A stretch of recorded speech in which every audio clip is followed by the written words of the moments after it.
बिस्मिल्लाहिर्रहमानिर्रहीम। मैं हूं हसन रज़ा बुखारी एडवोकेट और आप देख रहे हैं एक्सपोज टाइम न्यूज़ की नशरियात। इस वक्त कौमी सियासत में जो हलचल है वो शदीद से शदीद तर होती जा रही है। वज़ीर आला उस्मान बुज़दार अब साबिका वज़ीर आला पंजाब हो गए और इमरान खान ने तुर्क का पत्ता फेंकते हुए परवेज़ इलाही को वज़ीर आला पंजाब नामज़द कर दिया है। अब ये देखना है कि वज़ीर आला पंजाब के लिए परवेज़ इलाही मतलूबा वोट हासिल करने में कामयाब होते हैं या नहीं होते हैं।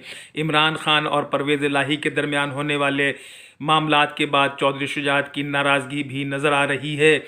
इसी तरह अगर आसिफ जरदारी साहब MQM को कोई अच्छी पेशकश दें, जैसा कि उन्होंने गवर्नर सिंध और इसके अलावा दीगर वजारतों में जगह दी है, अगर इसकी जगह इमरान खान की तरह आसिफ जरदारी भी MQM को वज़ीर आला सिंध की पेशकश करें तो यकीन है कि MQM उनके मुतालबात पर राज़ी हो जाएगी।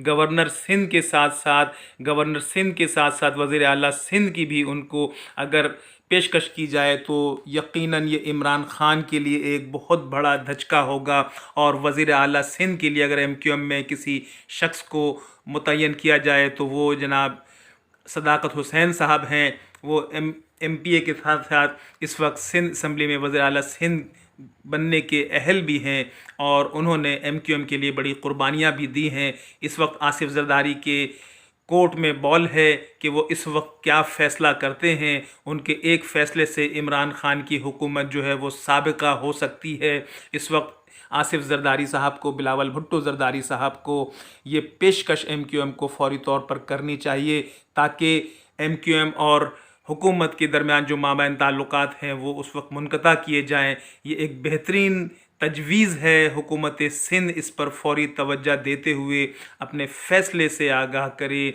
MQM के साथ फौरी तौर पर मुज़ाकरात करे और उन्हें ये पेशकश कर दे। इस तरह से MQM अपोजिशन के साथ मुंसलिक हो जाएगी और इमरान हुकूमत का धड़न तख्ता हो जाएगा।